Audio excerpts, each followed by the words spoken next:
Yeah, it was good. Well, I was the first person actually to realize that he's a dick. I was like, yo, Donald, what is the most popular thing in the world? And he was like, music. I go, no, I scream these new means of proliferating it. You know, Twitter. You know, Trump without Twitter probably would not have become president, which is why he was accosted by this. And I didn't like it. Remember when Sacha Cohen pitched Trump an ice cream glove? Well, turns out that silly invention exposed more than just melting desserts. It revealed Trump's true flavors. A scoop of ego with sprinkles of dismissiveness. In a recent bombshell, Cohen spilled the beans on that 13-year-old Ali G interview. And I go, what is the problem with ice cream?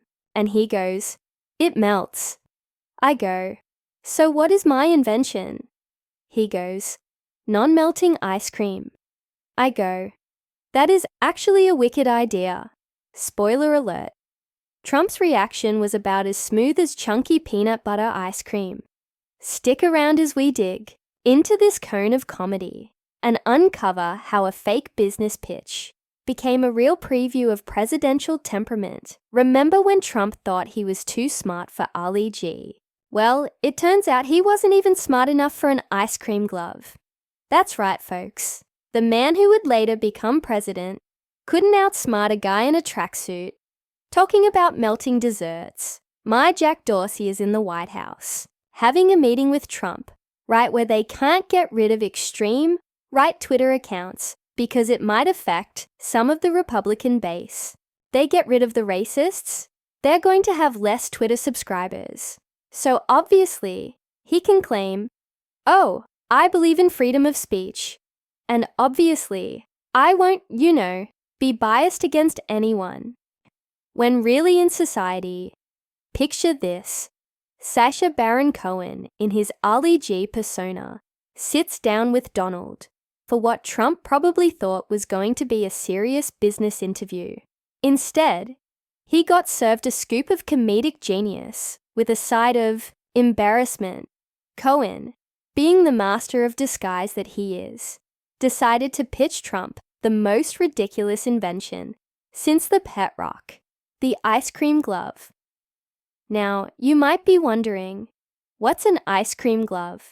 Well, it's exactly what it sounds like. A glove to wear while eating ice cream. Because apparently, that's a problem that needed solving. But here's where it gets really good. Cohen, in his Ali G voice, asks Trump, what is the problem with ice cream? And Trump, demonstrating his vast knowledge of frozen treats, replies, it melts. Wow, give that man a Nobel Prize in dessert science. But wait, there's more. And a lot of other people felt the same way, and the security guard should be ashamed of him. He was a pathetic security guard. I think it was his security guard, though. I don't know whose guard it was. I don't think it was actually Ryan said it was not his. Cohen then introduces his groundbreaking invention, and Trump, ever the visionary, suggests non-melting ice cream. Brilliant! Why didn't anyone else think of that? Oh, right, because it's ridiculous. But Cohen, staying in character, acknowledges it as a wicked idea. Talk about stroking the egos of the man with the world's most fragile self-esteem. Now here's where Trump's version of events and reality start to diverge faster than his hairline. The Orange Wonder claims he immediately saw through Cohen's act and walked out of the interview. Oh, Donnie, if only your pants were as fire-resistant as your lies. Cohen spills the tea on how long Trump really stuck around, and it's longer than you might think. Turns out the future president sat there for a whole 7 minutes. That's right, 7 whole minutes of ice cream talk. That's longer than his attention span for intelligence briefings. I guess when it comes to dessert, Trump's suddenly all ears. Imagine it, Trump, the self-proclaimed business genius, listening intently to a guy in a tracksuit, talking about melting ice cream. It's like watching a toddler try to solve a Rubik's Cube. Adorable but ultimately fruitless. The irony of this situation is thicker than a Dairy Queen blizzard. Trump dismisses the ice cream glove, but can't resist the siren call of politics. It's like he looked at the ice cream glove and thought, nah, that's too practical. I need something even more ridiculous to invest my time in. I know, I'll run for president. Cohen, ever the comedian, couldn't help but point out the absurdity of it all. He humorously remarked on the irony of Trump, who dismissed the ice cream glove concept, yet later became deeply involved in politics.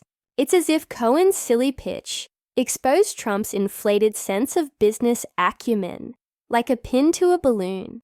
But wait, there's more to this controversy than meets the eye. This encounter reveals more about Trump than just his stance on frozen dairy products. It shows us a man who can't take a joke, who insists on rewriting history to make himself look better, and who has an ego more fragile than an ice cream cone on a hot summer day. Trump may have turned his nose up at the ice cream glove, but he sure grabbed Twitter with both tiny hands. How did a platform known for cat memes and food pics become the launchpad for the most controversial presidency in modern history? Hint, it involves a certain orange man and a whole lot of coffee. Sacha Baron Cohen is dropping some serious tea about how social media accidentally created a monster. And no, we're not talking about the Frankenstein's monster of bad hair and spray tans. We're talking about the Twitter-in-chief himself, Donald J. Trump. Cohen's got a bone to pick with Jack Dorsey, Twitter's big cheese. Apparently, Jack's been cozying up to Trump like he's some sort of celebrity endorser. But here's the kicker. Trump's not just any old celebrity. He's the platform's biggest cash cow. And that's making it real tough for Twitter to put a lid on all the harmful stuff he spews. It's like Twitter's caught between a rock and a hard place. On one hand, they've got this guy who's basically a walking, talking advertisement for their platform. On the other hand, he's using that platform to spread more baloney than a New York deli. Talk about a Twitter pickle. But wait, there's more. Cohen's not just dishing about Trump's Twitter addiction. He's talking big picture stuff. Like we're in the biggest revolution that's happened in the history of civilization. Big? Yep, you heard that right. Cohen thinks the internet age is an even bigger deal than the Industrial Revolution. Move over steam engines and assembly lines. We've got memes and viral videos now. And at the center of this digital revolution, our very own Twitter-in-chief, Trump's turned Twitter into his personal megaphone, blasting out his thoughts faster than you can say fake news. Remember KF? That wasn't just a typo. It was a symbol of Trump's unique Twitter style. Chaotic, unpredictable, and leaving everyone scratching their heads, wondering what the heck he meant. But here's where it gets really scary. Cohen's saying that in this new world of social media and 24/7 news cycles, the line between truth and lies is getting blurrier than Trump's vision without his glasses. We're living in a post-truth society where facts are about as rare as a Trump tweet without an exclamation point. Think about it. Back in the day, if you wanted to spread a lie, you had to work for it. You had to print flyers, or maybe buy ad space in the newspaper. Now, all you need is a Twitter account and a Wi-Fi connection. Boom. Your lie can go viral faster than you can say alternative facts. And that's exactly what Trump did. He took Twitter, a platform designed for sharing your lunch and complaining about traffic, and turned it into his own personal propaganda machine.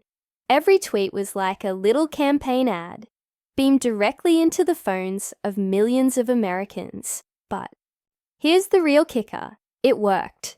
Trump's Twitter strategy wasn't just annoying, it was effective. He bypassed traditional media, spoke directly to his base, and managed to tweet his way right into the White House. It's like he found a cheat code for democracy. and that cheat code was 280 characters or less. So what's the moral of this story?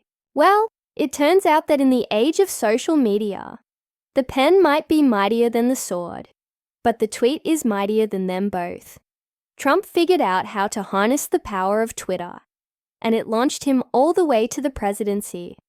Well, folks, it looks like the tweeter-in-chief is about to have a face-to-face with the guy who holds the keys to his favorite playground. That's right, Twitter CEO Jack Dorsey is heading to the White House for a little chat with our orange-tinted commander-in-chief. But don't expect any cute selfies or friendly handshakes. This meeting's got more tension than a Trump family Thanksgiving dinner. So why is Jack making the trek to 1600 Pennsylvania Avenue? Is he there to finally teach Trump how to spell cuff? Or maybe he's hoping to convince the president to switch to MySpace? Nah, the real reason is probably a lot more complicated and a lot less funny. You see, Twitter's got itself in a bit of a pickle. On one hand, they've got the most powerful man in the world using their platform as his personal megaphone. On the other hand, that same powerful man is constantly pushing the boundaries of what's acceptable on the site. It's like trying to babysit a toddler with nuclear launch codes. You want to set some ground rules, but you're also kind of terrified of what might happen if you take away his favorite toy. And that's where our old pal, Sacha Cohen comes in. You know, the guy who once tried to sell Trump on the idea of an ice cream glove. Well, he's not laughing anymore. In fact, he's got some pretty serious thoughts on this whole Twitter situation. Cohen's not pulling any punches when it comes to Twitter's role in our current political mess. He's basically saying that Twitter's like that friend who always stirs up drama for attention. You know the type. They're always posting vague statuses, like can't believe what just happened, just to get people asking questions. Except in Twitter's case, the drama they're stirring up is potentially destroying democracy. No biggie, right? According to Cohen, Twitter's business model is all about controversy. The more people argue and fight on the platform, the more engagement they get and the more money they make. It's like they're running a digital Fight Club. But instead of the first rule being, don't talk about Fight Club, it's, please for the love of God, keep talking about Fight Club as loudly and angrily as possible. But here's where it gets really sticky. Cohen points out that while Twitter claims to be all about free speech, they're actually making some pretty big decisions about what kind of speech is allowed. He says it's okay to not give those people who want to murder people for being different absolute rights, which when you think about it, seems like a pretty reasonable stance. Like maybe we don't need to hear from the kill all puppies crowd. You know, the problem is, where do you draw the line? And more importantly, who gets to draw that line? Should it be Jack Dorsey? Should it be the government? Should we just let Siri decide? Actually, scratch that last one. I've seen how Siri handles simple questions. I don't trust her with the future of democracy. And then there's Trump, the big orange elephant in the room. Twitter can't exactly ban the President of the United States, can they? I mean, can you imagine the tweet storm that would follow? It would make the Cuban Missile Crisis look like a friendly game of Battleship. So Jack's stuck between a rock and a hard place. Or more, accurately, between a Trump and a hard place. He needs to find a way to keep Twitter's most famous, or infamous, user happy, while also not completely throwing out all their rules and standards. It's like trying to keep your drunk uncle from ruining Thanksgiving dinner, while also convincing him he's the life of the party. And all of this is happening while, according to Cohen, democracy is being disintegrated. And that's terrifying for me, which, you know, seems like kind of a big deal. It's not often you hear someone use the phrase, democracy is being disintegrated, outside of a dystopian novel or a particularly dramatic episode of House of Cards.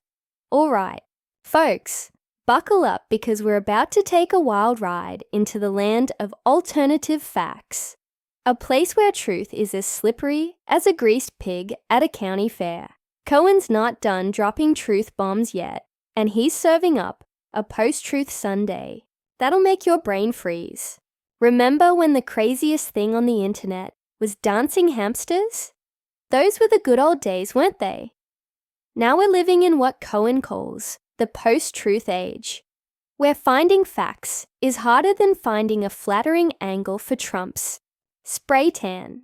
It's like we're all trapped in a giant game of telephone, but instead of whispering, "Purple monkey dishwasher," we're trying to figure out what's actually happening in the world. In this bizarro world, Cohen points out that there are so many different sources of truth that no one knows what facts are anymore. It's like trying to pick out the healthiest option at a candy store door. Everything looks good, but you know most of it is probably bad for you. And just like how too much candy can rot your teeth, too much fake news can rot your brain. But here's the kicker. In this post-truth society, the people spreading lies can look just as legit as the ones telling the truth. It's like if your local weatherman and your conspiracy theory-loving uncle both had their own TV shows.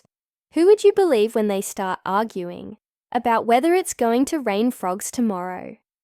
Cohen warns us that giving equal platform to all voices, including the ones that nuttier than a squirrel's winter stash, is like inviting the class bully to be the hall monitor. It's not going to end well for anyone, especially not for the kids who just want to get to math class without getting a wedgie. Now you might be thinking, hey, isn't more voices a good thing? Isn't that what democracy is all about? Well, according to Cohen, not exactly. He's worried that in this post-truth world, we're not just picking and choosing our facts. We're disintegrating democracy itself. It's like we've taken the choose-your-own-adventure books we loved as kids and applied them to reality. Except instead of choosing whether to fight the dragon or befriend it, we're choosing whether to believe in science or think the earth is flat. This whole mess is happening because of what Cohen calls the biggest revolution that's happened in the history of civilization. No, not the invention of the Snuggie or the return of the Popeyes chicken sandwich. He's talking about the internet, folks.